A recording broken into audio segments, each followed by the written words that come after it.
Olha, a gente vai mergulhar agora numa das viradas mais impressionantes da história. E não é só sobre religião, de jeito nenhum. É sobre como uma ideia pode literalmente remodelar um império. E no fim das contas, o mundo todo. E aí fica a grande pergunta, né? Como é que pode um grupo pequeno que começou lá na margem do Império Romano se transformar numa força que cruzava continentes e tinha uma filosofia super sofisticada? A jornada é cheia de paradoxos e, sinceramente, é fascinante. A chave para a gente entender essa ascensão toda é pensar nela como uma guerra em duas frentes. Imagina só. De um lado, a luta física, bruta, para sobreviver contra o poder esmagador de Roma. E do outro, uma batalha intelectual, interna, para definir a própria alma, a própria identidade. Certo, então vamos direto para a primeira frente de batalha, a luta pela sobrevivência. O palco aqui, gente, é nada mais nada menos que o Império Romano, o centro do poder mundial daquela época. A ameaça era constante, sabe? E totalmente imprevisível. Uma hora, eles eram usados como bode expiatório pelo incêndio de Roma com o imperador Nero, outra hora, eram perseguidos até debaixo de um governo supostamente esclarecido, como o de Marco Aurélio. Ser cristão era basicamente viver com uma sentença de morte pairando sobre a cabeça. O conflito aqui não era só físico, era um choque de ideias, um choque fundamental. Para os romanos, a religião era um ato público de lealdade ao Estado, a tal da pietas. Então a recusa dos cristãos era vista como teimosia, como rebeldia, a contumácia.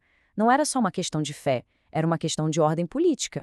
E é aqui que a história tem uma virada surpreendente, um grande paradoxo. Um intelectual cristão da época chamado Tertuliano sacou exatamente o que estava acontecendo. Cada execução pública, em vez de acabar com o movimento, parecia que dava mais força, inspirando mais gente a se converter por causa da coragem daquelas pessoas. Agora, vamos para a segunda frente de batalha, que talvez tenha sido a mais importante, a batalha interna. Porque, veja bem, não adiantava só sobreviver fisicamente. Era preciso construir um sistema de crenças que fizesse sentido, que parasse de pé intelectualmente.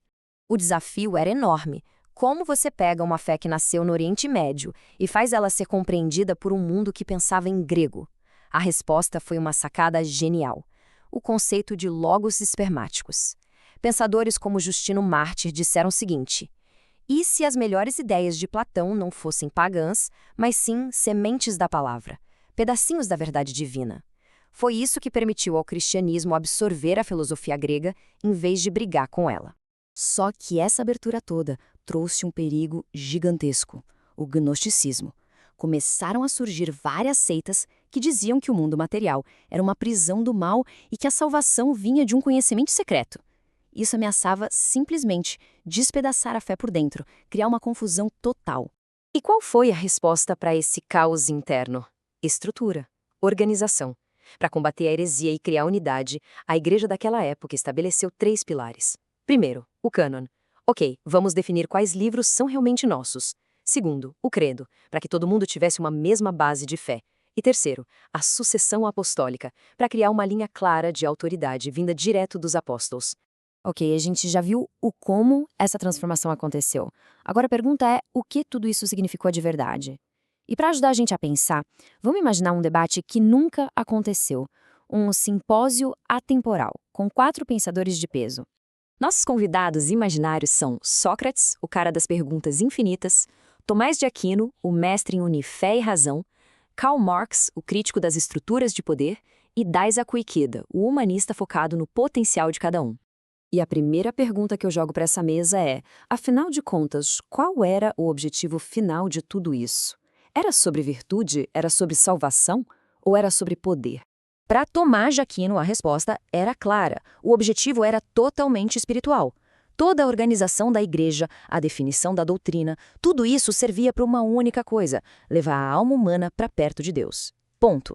Já o Marx, por outro lado, ia olhar para isso de um jeito bem diferente. Para ele, a conversa era muito mais pé no chão. O objetivo era a sobrevivência do grupo contra a opressão de Roma e, no final, a criação de uma nova estrutura de poder que pudesse, de fato, mudar o mundo material. Isso nos leva a outra questão fundamental para qualquer grupo que vive sob opressão. E a justiça? O que significa justiça quando a própria lei do Estado é injusta? A visão de Aquino sobre isso é bem radical. Ele diria que se uma lei dos homens vai contra a lei de Deus, ou a própria razão, ela simplesmente não vale, não é lei.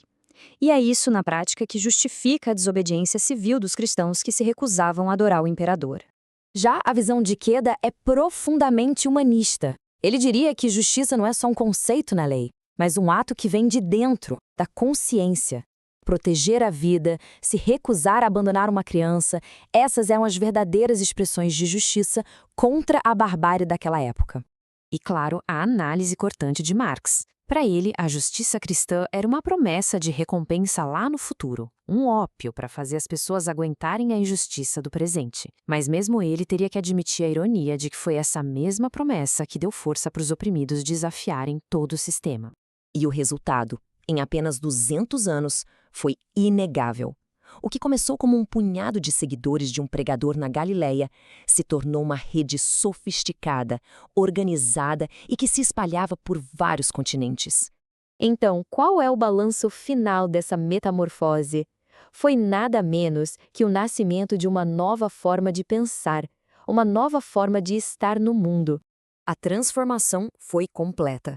O movimento passou de uma tradição oral para ter livros sagrados, de uma seita judaica para uma filosofia universal, de comunidades espalhadas para uma instituição organizada, e de uma religião de gente simples para uma que atraía os maiores intelectuais. Isso preparou o terreno para tudo que veio depois na história do Ocidente. E assim, a reflexão final vem de Sócrates, do nosso debate imaginário. O que aconteceu naqueles 200 anos não foi apenas a ascensão de uma religião. Foi a criação de um novo campo de batalha intelectual. Um campo com questões sobre fé, razão, justiça e poder que, se a gente parar para pensar, continuam a nos desafiar até hoje.